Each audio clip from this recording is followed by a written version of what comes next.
Good afternoon. Gotta love a round of applause at 3:50 in the afternoon. All right, well, it is so exciting to be here together for the first concert of the Community Chorus of Redlands of the year with a brand new director and a program so appropriately titled Celebrating Community.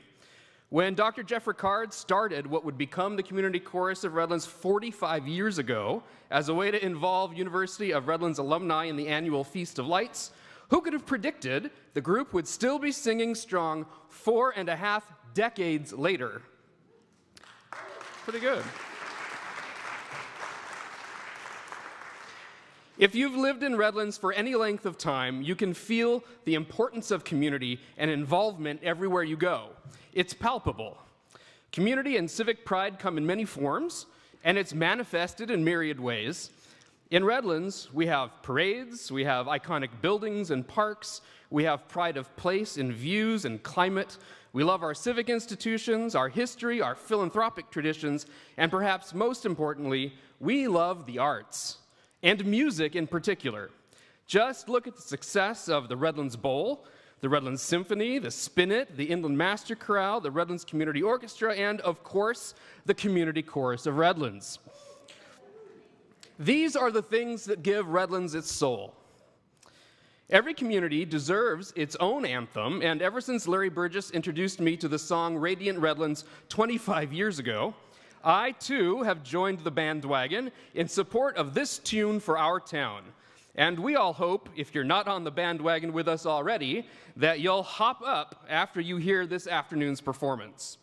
Interestingly, 1915 saw 2 new pieces of original music published for our town. Of course, Radiant Redlands debuted that spring, but that year also saw Put Me Off at Redlands by W.H. Pettibone.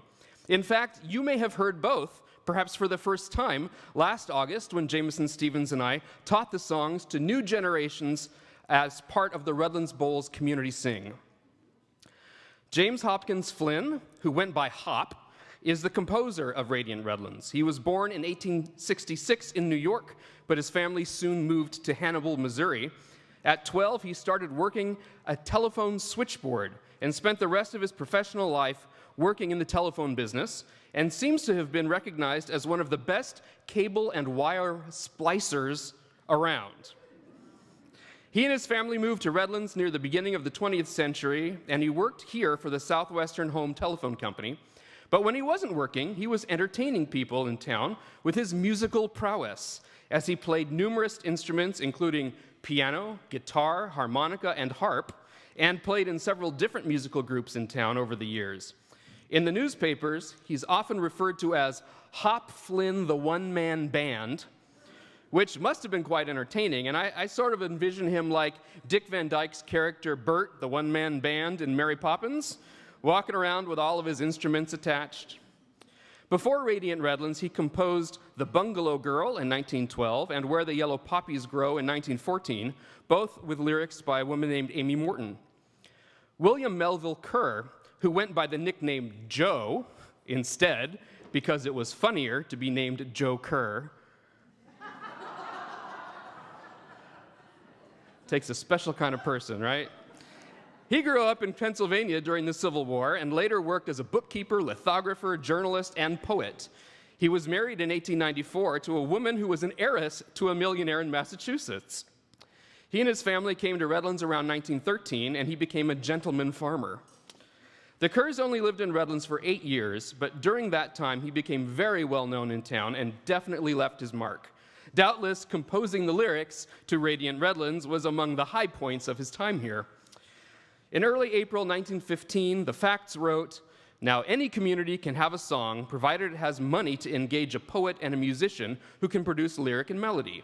Not every place, however, has the talent which it needs right at home, and it is safe to say that the men who compose a song for hire are not in it with the men who write their words and music from pure love of and admiration for the community of which they write. But this is the case in Redlands." By the end of that first month, the entire run was sold out, and locals demanded a second printing. In fact, when the Redlands Amphitheater, later renamed the Redlands Bowl, was dedicated in June of 1915, Radiant Redlands featured prominently in the program. In the early 1920s, the manager of the Casa Loma, our major tourist hotel, sent copies of the song all over in order to advertise the virtues of Redlands. A letter from the hotel stated, "We are sending you a song entitled Radiant Redlands, which we have sent with our compliments to all of the leading hotels of California, that they might use same with their orchestra. And we have also mailed a number to friends for home use." Over the years, musical tastes have changed time and again, and Radiant Redlands is more often found as an archival reference than on a musical program, which makes this afternoon that much more special while we're celebrating community. When Joker,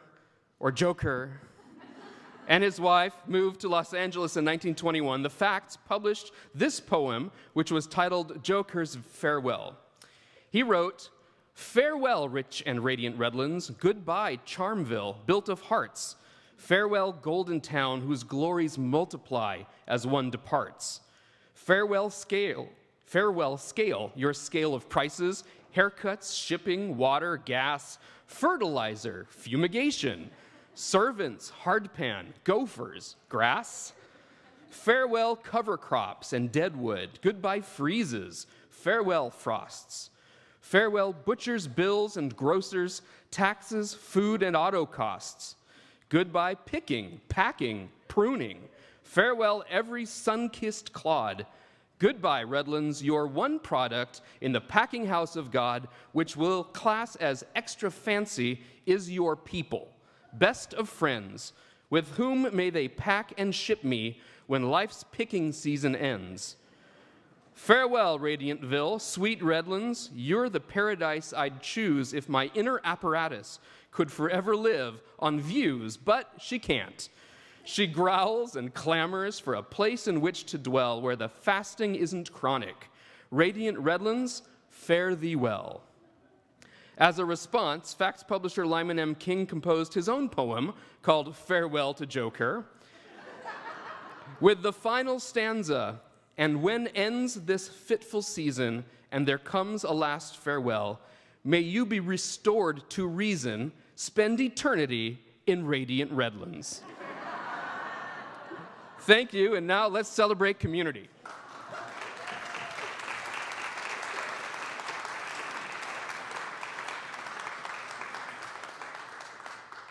Again, thank you and welcome. We'd like to thank our friends from Trinity for allowing us to be here and to share this. I am the president of the Community Chorus of Redlands. My name is Barbara Keogh, and I have the honor to introduce you to our Community Chorus of Redlands. Yes. And you'll see in your program we have a new logo, and I believe our director will be explaining that to you. But a lot of us haven't really heard the mission statement for the Community Chorus. The Community Chorus of Redlands serves to provide musical, cultural, and civic enrichment to the surrounding communities through the performance of high-quality choral singing, diverse and meaningful programming, local outreach, and public service. So with that, I would like to introduce our Associate Director, Ermengarde Jennings.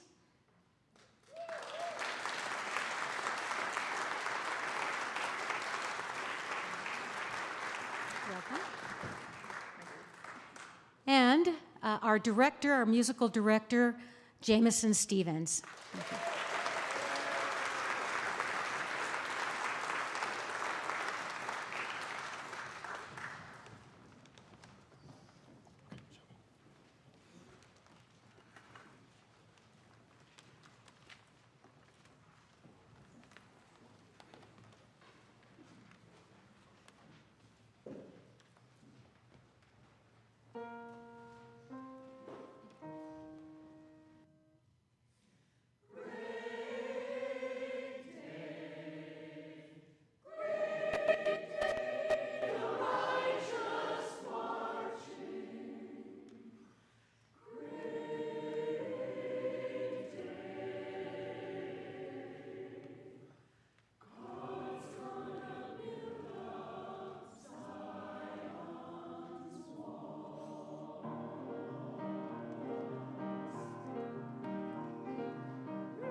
Good afternoon. My name is Jameson Stevens, and I am the newly minted artistic director of the Community Chorus of Redlands. Thank you so much for coming out. We have a wonderful program ahead of us, all about celebrating community, and it really is a great day. With that, we have 3 pieces in our next set, which are all about the journey that communities take, and we've been experiencing that over the last few months. The last time we did an October program has been a while, so we put in a lot of work over the last 2 months to present this program for you tonight. And so with that, we have 3 pieces, and I hope you enjoy.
The next 5 songs in our program are all a part of Americana, so we're doing some traditional hymns, spirituals, folk songs, and I would like to introduce for the second piece of this set our associate conductor, Ermengarde Jennings, who has been a lifesaver to me, helping me get accustomed to working with the choir and being an absolute total support. So I want to acknowledge her right now at the forefront. So thank you.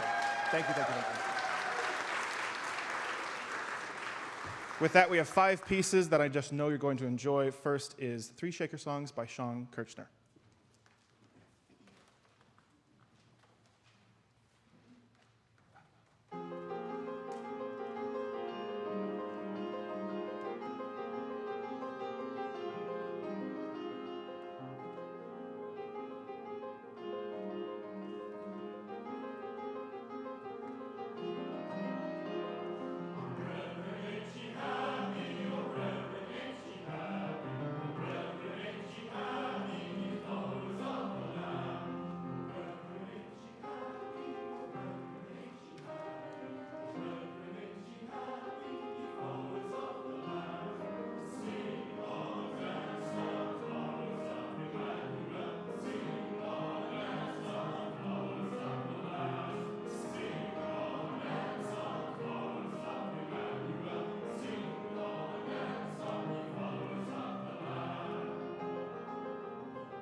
This next piece comes with a story, so bear with me for one moment.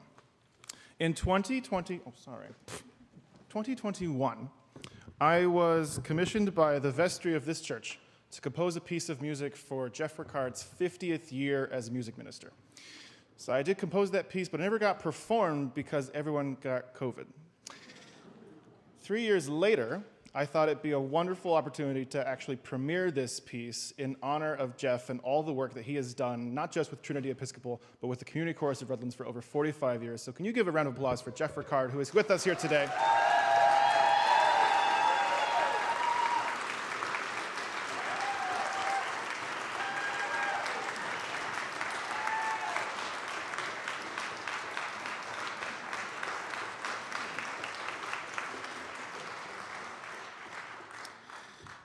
There's more to this story. So I wrote this piece, and I found the text actually framed in Jeff and Margaret's house while I was house sitting. And I thought the text was wonderful, and so I set the whole piece of music, and I wrote it in a very short amount of time. And of course, it didn't get performed, but I was doing more research, and I thought, oh, there's no poet listed on the text. So maybe I should look up who this might be. Turns out this is a piece of music that was already written. The text was written by a living person and sung by a living person, which means it was completely under copyright still. So I had no right to compose that piece of music. However, in preparing for this concert, I actually reached out to Rick Vale, who is the lyricist and composer of the original Artist of My Soul, and he emailed me back in less than 24 hours, and he said, I grant you my full persimmon. He then quickly responded, permission. You have my full permission to write and perform this piece under the condition that because his publishers would be very mad at him, it could not be recorded. So I ask that you please restrain yourself from recording this beautiful piece. And for those of you who are watching the live stream, I'm sorry, we have to cut the sound. So thank goodness that you all came today to hear the premiere of this piece, Artist of My Soul, by yours truly, and featuring Charlotte Ford on flute, and I hope you do enjoy.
With that, we have just 2 more pieces in our program. We are going to conclude before the champagne reception, by the way, which you are all invited to in the garden.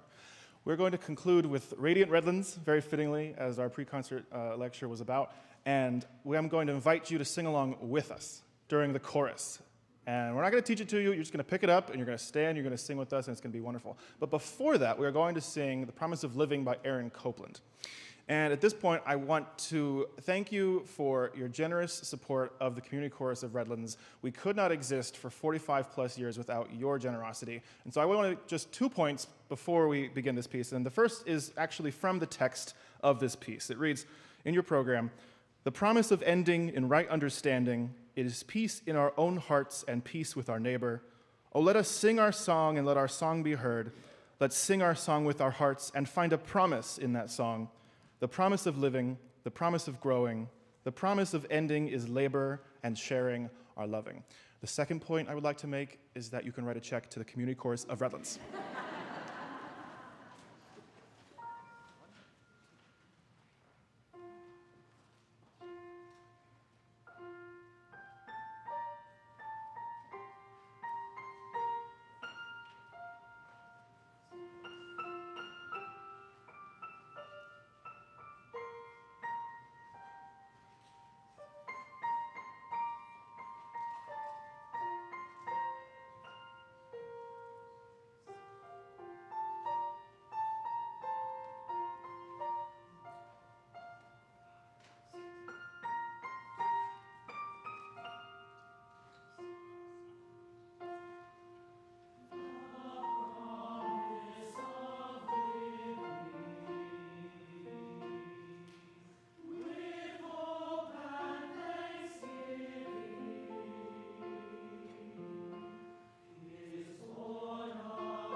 Thank you again so much for coming. I invite you now to stand and sing along with us to the chorus of Radiant Redlands before enjoying a nice cold glass of champagne. Thank you so much for coming.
coming, and cheers.